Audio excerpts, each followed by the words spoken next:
Assalamualaikum warahmatullahi wabarakatuh. Perkenalkan, saya Nini Mesya Putri, NIM 2140009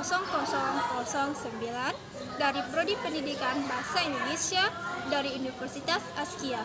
Maksud dan tujuan dari video ini yaitu untuk melengkapi tugas keterampilan berbicara dari Ibu dosen Dina Fitria Handayani MPD. Baiklah, saya akan membahas tentang mengapa keterampilan berbicara bersifat produktif. Ada yang tahu nggak ya kira-kira kenapa? Sebelumnya kita jawab dulu, apa sih itu keterampilan berbicara? Keterampilan berbicara adalah suatu kegiatan melafalkan bahasa. Melambang bunyi bahasa itu seperti apa sih? Melambang bunyi bahasa itu seperti huruf-huruf vokal, huruf konsonan, dan juga bunyi-bunyi bahasa yang lainnya.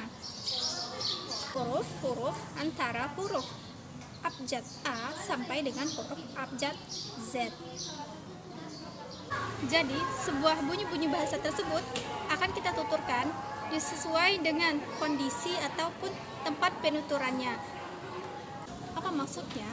Ketika kita berbicara membutuhkan seni untuk menghasilkan sebuah pembicaraan yang unik namun bermakna, dan juga agar tidak monoton. Jadi sifatnya itu kita tidak hanya berbicara, namun kita juga buat tuturan yang memiliki makna tertentu. Itulah bagaimana cara menjadi seorang pembicara yang baik. Yang pertama, kita harus banyak latihan. Latihan di sini seperti apa sih?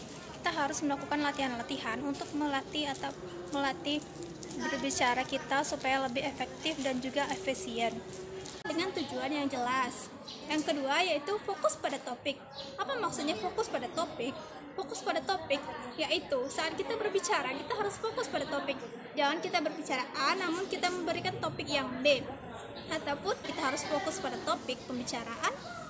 Tidak bolehkah kita menyeleweng, misalnya kita memberikan dua topik pembicaraan? Ada yang tahu mengapa? Oke, tidak tahu ya. Baiklah, saya jawab akan didengarkan oleh pendengar. Selanjutnya yaitu langkah yang ketiga. Apa sih langkah ketiga yang harus kita ketahui agar kita bisa digolongkan sebagai pembicara yang baik? Langkah yang ketiga yaitu penggunaan bahasa tubuh. Tujuan dari pembicaraan yaitu selain memberikan informasi kepada pendengar, kita harus meyakinkan pendengar agar pendengar bisa ataupun pendengar mau mendengarkan pembicaraan yang kita lakukan. Yaitu kita bisa menggunakan bahasa tubuh yang sesuai dengan keadaan. Misalnya kita menceritakan sesuatu. Langkah yang keempat, apa yang harus kita lakukan agar kita digolongkan sebagai pembicara yang baik? Langkah yang keempat yaitu kita harus memberikan interaksi kepada pendengar ataupun seseorang yang mendengarkan. Selanjutnya, saya akan memberikan tips-tips bagaimana sih caranya menjadi seorang pembicara dalam sebuah presentasi.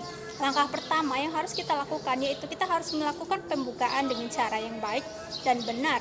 Bagaimana sih cara? Selanjutnya, apa sih yang harus kita lakukan? Ataupun apa sih tips-tips yang harus kita lakukan sebagai seorang pembicara dalam sebuah presentasi? Tips selanjutnya yaitu kita melakukan kontak. Saya harap video singkat yang telah saya berikan tadi mampu memberikan teman-teman ataupun pendengar video ini bagaimana caranya menjadi seorang pembicara yang baik, yang handal, serta menguasai materi yang baiklah.